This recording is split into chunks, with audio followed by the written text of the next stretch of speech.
Are you having a hard time figuring out what to get Dad for Father's Day? You should check out Row 1 Brand's Vintage Pictorum Gallery. They have America's best sports art.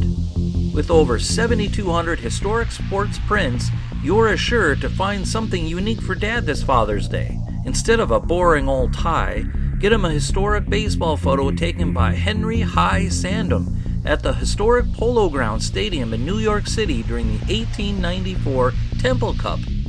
Or, if he's an NFL buff, check out the 1963 vintage NFL poster. These are so good looking that you'll be amazed how they turn out.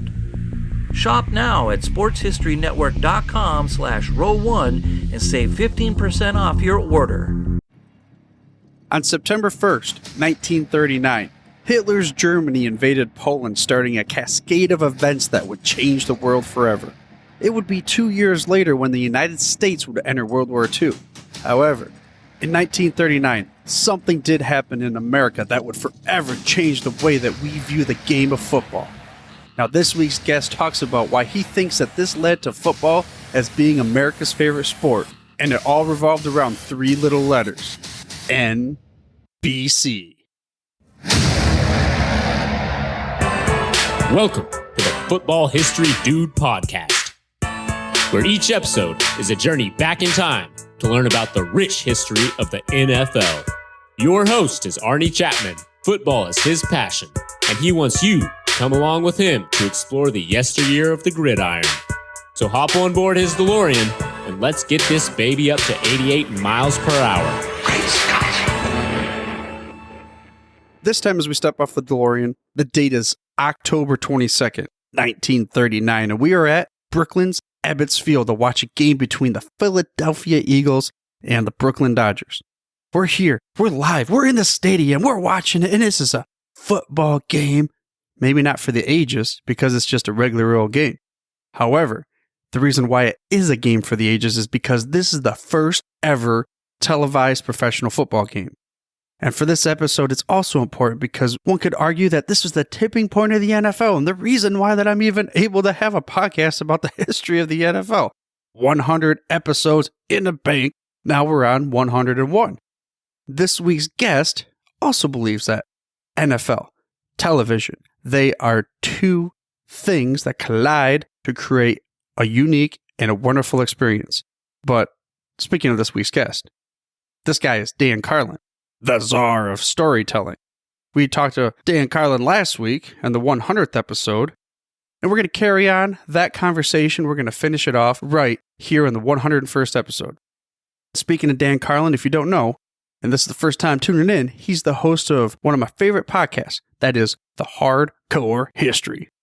And I do feel honored bringing him on the show for the 100th episode. Because, man, tell you what, Dan is one of my podcasting heroes. So what better way for me to celebrate the milestone than to have Dan Carlin, the czar of storytelling, the storytelling genius, the guru, whatever have you. Speaking of that 100th episode, though, if you didn't listen to that one, it'll still work listening to this one, but you probably should mash that pause button, go back and check that one out first. And then make it easy for you to get there. You can head there through your podcast player or by heading to thefootballhistorydude.com/Dan Carlin. That's Dan, Carlin. Again, thefootballhistorydude.com/Dan Carlin. There's links to his shows and even his new book over there that you can go ahead and take a gander at and go ahead and let me know what's going on there. Also, while you're at it, I ask that you please subscribe for free to the show by mashing that little subscribe button in your podcast player of choice. That way you get the hottest, freshest out the press episodes, each and every week. Let's finish off the story with Mr. Dan Carlin. That's one of the questions that I always ask everybody. What if I give you the keys to my DeLorean and you could go back to any football game in NFL history to just be present? You can't change the outcome, but you can be present to actually see it and live it just like the people back then. Would you have a specific moment you can think about? Let me think about it. I don't feel like I've missed a lot of games I wanted to watch, and the ones that I've missed, generally they re-show, as long as it was televised. There isn't any, actually. I mean, that may be another example of what's great about football for the TV generation is it just seems so made to order. Like, obviously you miss the fun of not knowing the outcome when you go watch the footage of something that's already been played. But if you're a fan of the game like I am and you enjoy the players like I do, I like to watch the footage afterwards and the games afterwards and just sort of analyze how things broke down. I know I have a lot of friends who feel the same way. I mean, like the other day, I was actually YouTube has a bunch of old football games now that they work with the NFL, and I was watching the other day from the 1970s. I think it was an old Redskins-Rams game. And I was enjoying just watching how much the play selection's different from the way it is now and how much more of a running game it was back then and the different formations. I got such a kick out of that. So the funny thing is I don't have to be there live to get a huge amount of enjoyment from analyzing and breaking down the games. And I have to be honest, when I watch old baseball games, it's fun, but it's not fun like that. I mean, the replay value of some of this football stuff is amazing. I mean, you hit it on the head earlier about how NFL Films does such a great job, and Steve Sable and the guys, and back then when they started it, I think the world of them because they saw a vision, they just went with it. Yeah, think about what they invented. It's crazy, exactly. But they invented the genre, and it's fantastic. I mean, the slow motion. I mean, they've had a lot of specials on the making of NFL Films and everything involved with it, But that sort of thing, I agree with you. I have huge admiration. I really dig that kind of stuff when people do create those kind of genres and do those kind of things. Yeah, and then nowadays, I mean, we're kind of spoiled. It's watered down a little bit because of you have so many different avenues to be able to see it. But going back to those original NFL Films and the way that they, like you said, pioneered a genre and just created something is so cool. Speaking of kind of pioneering, there's a guy that I had an episode about that created the fantasy football. Have you ever played fantasy football? Yeah, as a matter of fact, I was doing that before my first child was born, and I had to start not paying as much of attention to it. Yeah, I did play. I enjoyed the draft. I enjoyed the whole to me, that's the same kind of wargaming strategy type stuff that appeals to me anyway. So yeah, definitely played it. Had a league with some friends for a while. Yeah, that's same thing with me. I think it's why I become almost, I could use the word addicted because I the same way. I love the strategy games. I like that types of things, the command and conquers and trying to move these all pieces around and, the fog of war, see what's going to happen. What about favorite player growing up or someone that you, I guess, I don't want to say admired, but the person that you grew up going, holy crap, this is my favorite player. Do you have one? Oh God, I actually have lots. That's my problem. Is that I have the same problem in boxing too. People say, "What's your favorite boxer?" I always have a boxer that I like for this reason, and a boxer I like for that. Football's the same way. When I was a kid, Johnny Unitas was still the quarterback everyone talked about, but I was too young to see Unitas play. But I grew up in the fumes, and so he was still somebody that was so talked about. And so I remember I was a Baltimore Colts fan as a kid. I have no connection to the city of Baltimore at all, but I like the Colts and I like the Orioles. I don't know why. So Johnny Unitas was the first quarterback that we ever sort of, when you'd watch new people arise, there was always the Johnny Unitas comparisons and how much does this guy remind you of Unitas and that kind of stuff. He was considered the prototypical quarterback of the late 50s and the 60s. And then you got Namath was the next prototypical quarterback. But I liked Unitas. I liked great running backs. I mean, I'm sure it's completely non-politically correct to say this now, but O.J. Simpson was amazing to watch. People forget now. I actually had seen a lot of those USC running backs growing up in Los Angeles, and I enjoyed watching all those guys go to the pros. I loved the Earl Campbell type running backs. I loved John Riggins.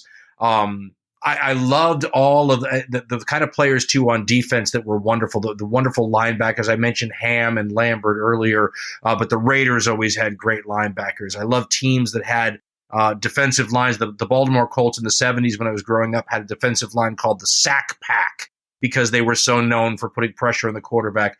And it was a kind of football that had a lot of elements that I like, and you don't often see it anymore. And part of the reason why is certain positions are much harder to find great players at.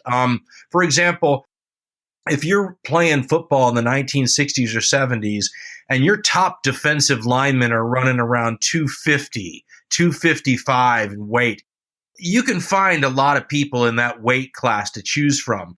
When your defensive linemen need to be more like 295, 320, in the center, maybe closer to 340, you have a much smaller pool of talented people to choose from who are going to be really, truly great. What's more, you begin to start sharing those people with the offensive line standouts too that are available. I always notice this in college football where teams have a much easier time finding really quality skill players because there's so many more players in those weight ranges naturally to choose from. But when you've got to have the 300-pound interior defensive lineman, that's a small pool of people to choose from. So I think when you watch the teams in the early eras, there were so many more good players, especially on the defensive line, because you didn't have to be this freak of nature necessarily to qualify to play there, if that makes sense. The pool of potential people you could pick from seemed larger.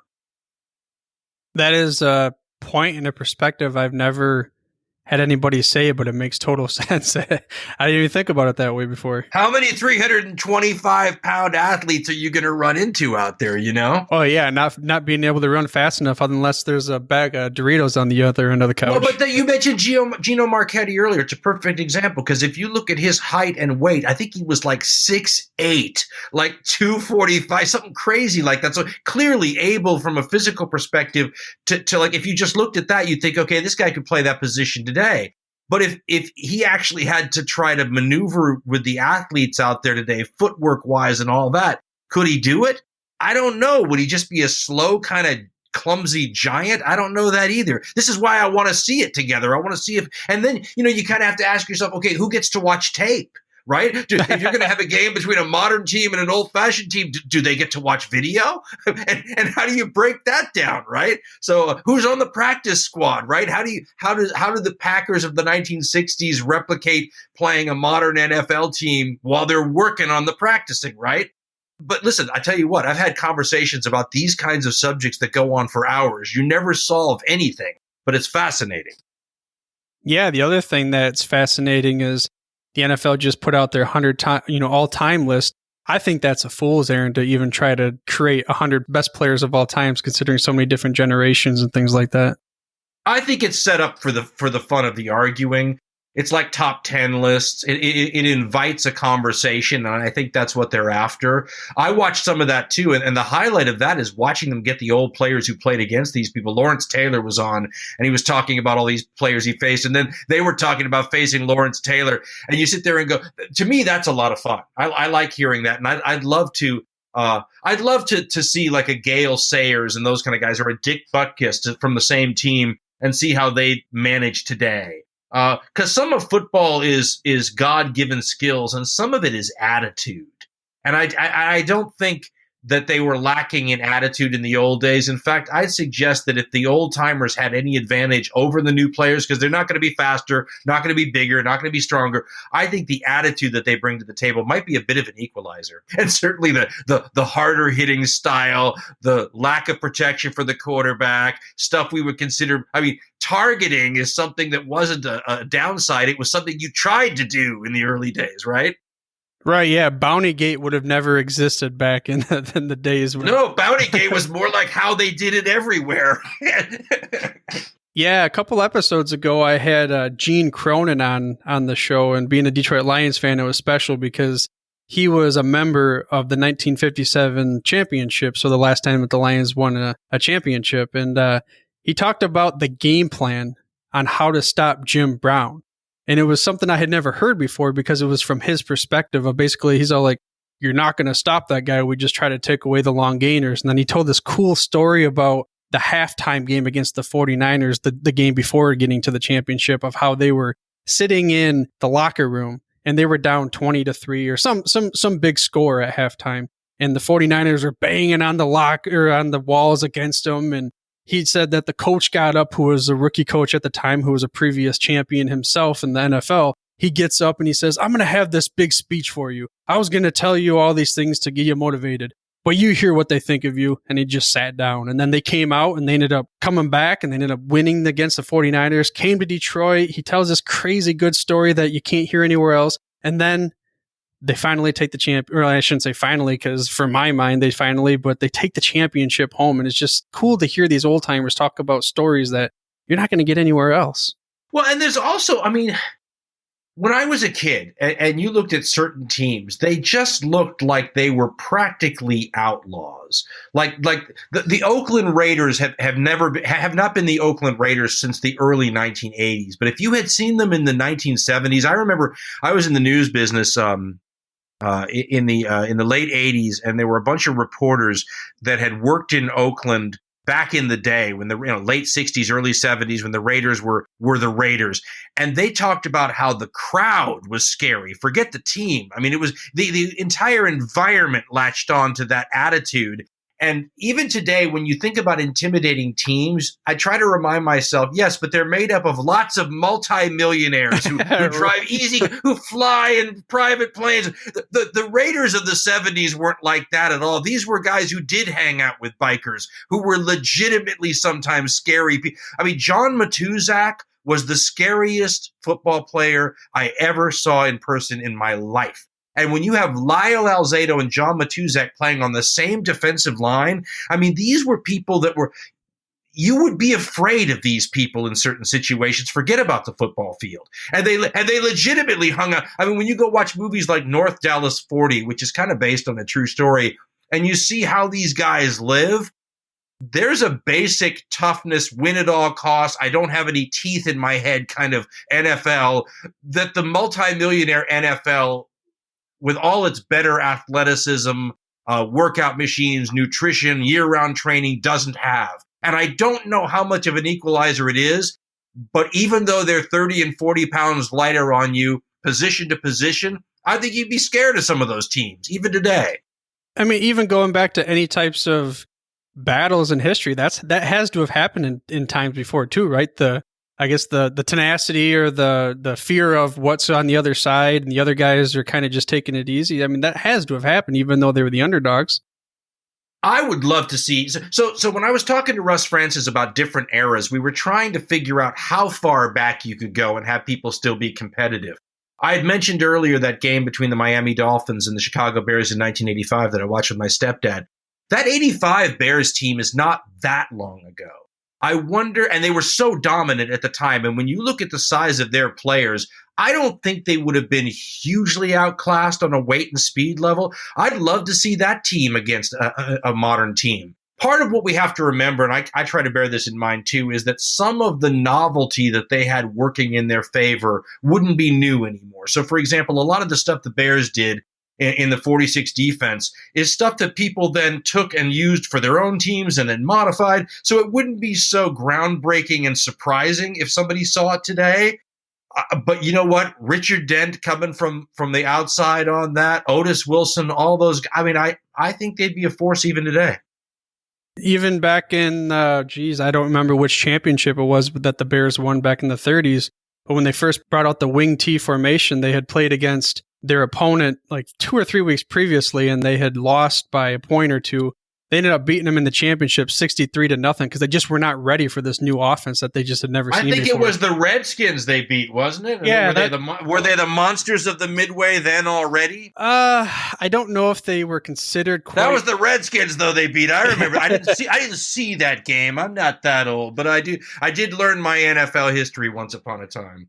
Yeah, and so then you know of Bronco Nagurski. He's one of my favorite NFL team names of all, or player names. I was just going to say, I like Ray Nitschke for my names because he said, and I used to watch Ray Nitschke had that bald head and he'd wear those glasses. He looked like a professor, and then you'd listen to people talk about him, and he sounds like a homicidal maniac when you're playing against him. Right? The homicidal maniacal professor. Yeah, and the other thing that I really love learning about the old timers is it seemed like everybody had a unique or cool nickname.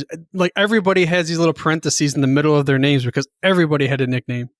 Oh, how do you like? I like Concrete Charlie, Chuck Bednarik's nickname. Yeah, that's one of my favorites. Yeah, he was the last. What did they call him? He was the last two-way man. The last two-way man. Yeah, something like that. Where he was the last like Iron Man 2 or something. You ever look at the guy's hands? Do you ever get a close-up of his hands?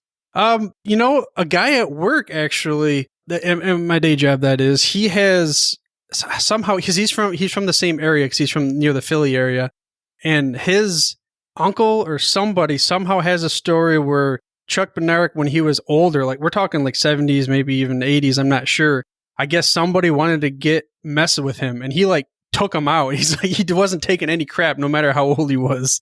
Oh, no, he's the kind of guy that you could say to him, what was old-time football like? And he can just hold up 10 fingers and show you, because multiple fingers seem to be pointing in the wrong direction. I mean, his hand, in the same way that you can tell the old boxers by the cauliflower ears, you can tell the classic football players by, even Unitas. At the end of Unitas's life, they're just so crippled. It is amazing what the sport does to your body over decades.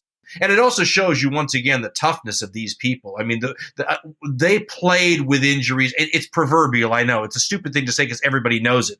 But they played with injuries that today the doctor would just say, I'm sorry, you're not allowed to go back out there and play. Oh, yeah. I mean, totally different scenario. Going back to Jim Brown, the past 2 years, I was lucky enough to get the media passes to go to the Hall of Fame. And last year, now I don't, I've only seen highlights. I haven't, I'm not old enough to really relive it. But my dad was with me, and Jim Brown came up in the car, and he's of course, he's not doing well health wise, and he's got a lot of that going on. But he got out of the car, and there were so many fans that like they were crying watching him because of how proud they were, and they were just like this. They were like living legend to him. It was just so fascinating to me to see this, because I couldn't relate directly, but it was so cool. I'll tell you how dominant the guy was. My mom did a movie with him back in his heyday, and I met him in the late 80s at an LA news station. And when I met him, he'd been out of the league. What year did he retire? Do you remember? He'd been out of the league 15 years or more. And Sports Illustrated put him on the cover because there was legitimate talk of him coming back and being a running back for the Raiders. And it was one of those things where I can't remember how old Brown was. So I'm just throwing it out there. He might have been 45. And they were it reminded you like the Goldie Howe talk with like hockey. The idea that a 45-year-old, this was before George Foreman and the boxing and the whole, the idea that a 45-year-old guy could come back and play NFL football at the highest level and at the running back position seems insane. And I met him, and he must have been, I forgot what Jim ran, something like, was he 6'2"? He may not have been 6'2", but he was about 245 and like a brick house when I met him, and still had no neck. I mean, it just went from like, it was this solid block of muscle that connected the head to the shoulders. And I thought to myself, holy cow, I don't know if his knees would hold up, but I would not want to try to stop that even in the late 1980s. And that's crazy to think that potentially, like you said, someone in his 40s legitimately could have come back at that position where young, having a young career you don't last that long. You have to be a young cat. Marcus Allen and Bo Jackson were the Raiders running backs during the time period. So it gives you an idea. Think about Jim Brown coming back and being at practice with those two guys. Oh my goodness. Talk about a clash of generations. Yeah, I talk about Grantland Rice a lot and how he created the Four Horsemen. But yeah, that would have been the three Hydra. I don't know what I got to call them. We'll figure something out. Yeah, I don't know that I'm going to want to be starting next to Jim Brown. How did you get into football? Tell me your football origin story. Why are you so passionate about it? I was a two-sport kid. As a kid, I only liked football and baseball, and I would go from one to the other in terms of interest. I was never a great athlete at all.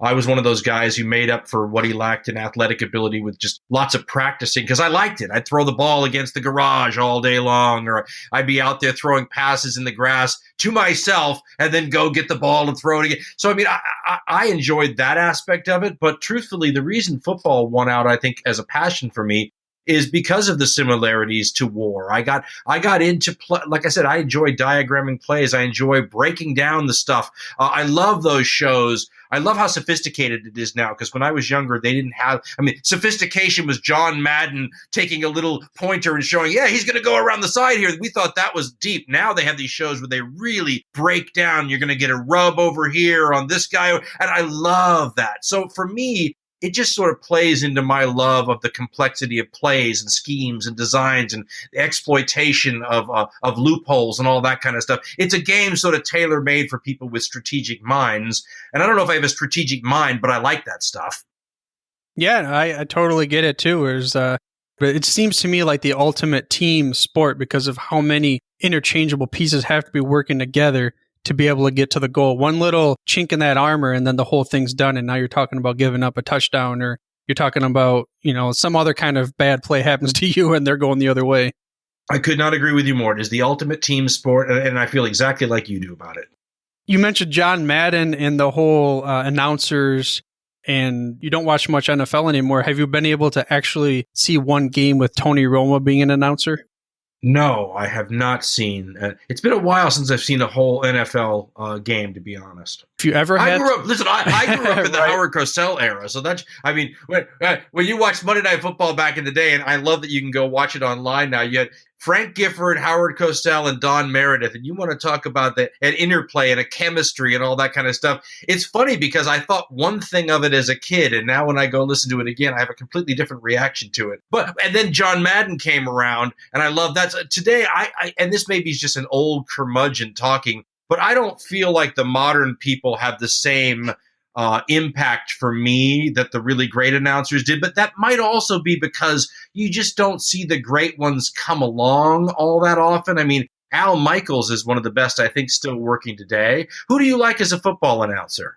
So my favorite game to watch, as far as announcers go, is a Sunday night. You hit it on the head. I love Al Michaels. I like Chris Collinsworth, the type of things he brings to it, but he does have a lot of quirkiness. Reason why I bring up Tony Romo, and it seems weird because he's only been doing it for 2 years, I think it is. He breaks down plays and explains from a player's perspective and even a coach's perspective, unlike anybody I've ever watched. Granted, I've only been able to watch live the newer ones, but that's why I bring up Tony Romo. He talks like a strategist on the field, like a general on the field, and I think you would be interested in listening to him. Oh, I will check it out. Thank you for the recommendation. As I'm talking here, I'm killing time to go ahead and tell you when CBS is going to be on. But if you have time, the CBS football game, oh yeah, it's going to be Tennessee at Baltimore. And that'll be the Tony Romo game. So you'll get to hear him, the love fest with Lamar Jackson and everything. But he will explain to you like what players are. So a lot of times it's kind of annoying because he knows exactly what play they're going to play like almost every time. But it's just cool to listen to him talk about how the game breaks down. A perspective on like Troy Aikman, man. He's all like Buck and he's got the Bucky teeth and those guys and they're talking back and forth and that love fest. But Tony Romo breaks it down. I also think there's something to be said for how recent he played the game.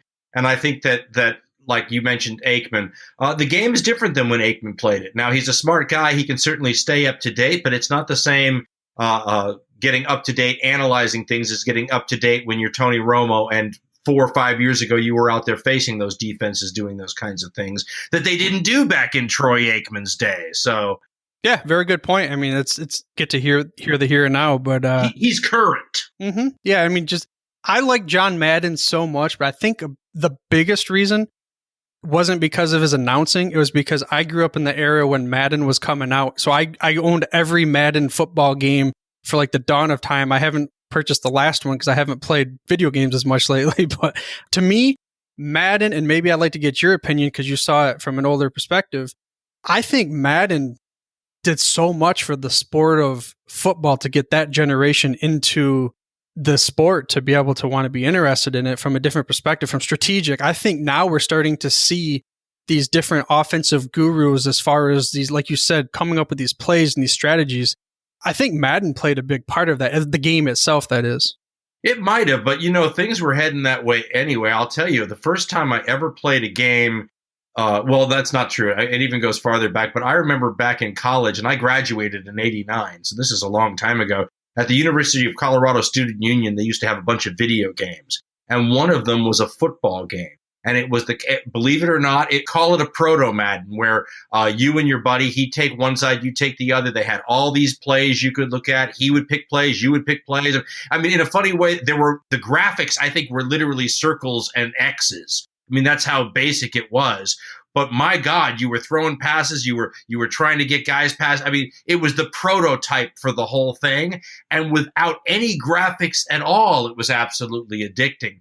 Once again, I would argue that it's a game, football meaning, that lends itself to all those kinds of things. Now, it's let's say baseball. Baseball and basketball are fun video games to play, but they're nothing like playing football video games in terms of the addictive nature of it and how well it seems to translate into that medium. So if you say it helped, it didn't hurt. I think both my girls learned how football works playing football video games. Where would you like the fans of the show to go if they want to learn more about Dan Carlin? Oh, just go to dancarlin.com. That usually has most of the stuff. All right. Any last words of wisdoms for the fans of the show before we go? No, thank you for having me on. I appreciate it. I hope everybody gets a kick out of it and I don't screw up your format too much by having a history podcasting guy on the football program. Well, how about it?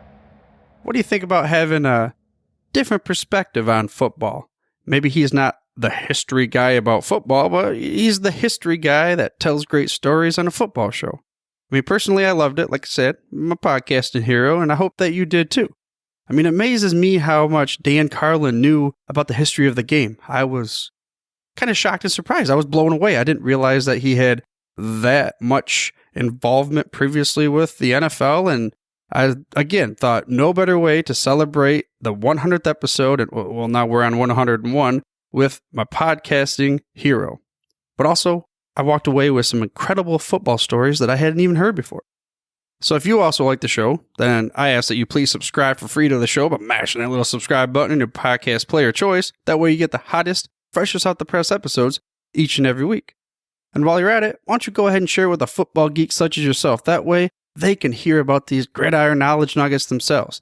Best way to do that is to take them over to thefootballhistorydude.com for more information on the show and anything else related to the NFL. Now, next week, we're going to bring on another guest to drop some gridiron knowledge nuggets about you. This time, it's in the fantasy football realm. Mike Wright of the award-winning Fantasy Footballers podcast stopped by on the show to walk down the memory lane of his experiences starting a podcast about fantasy football.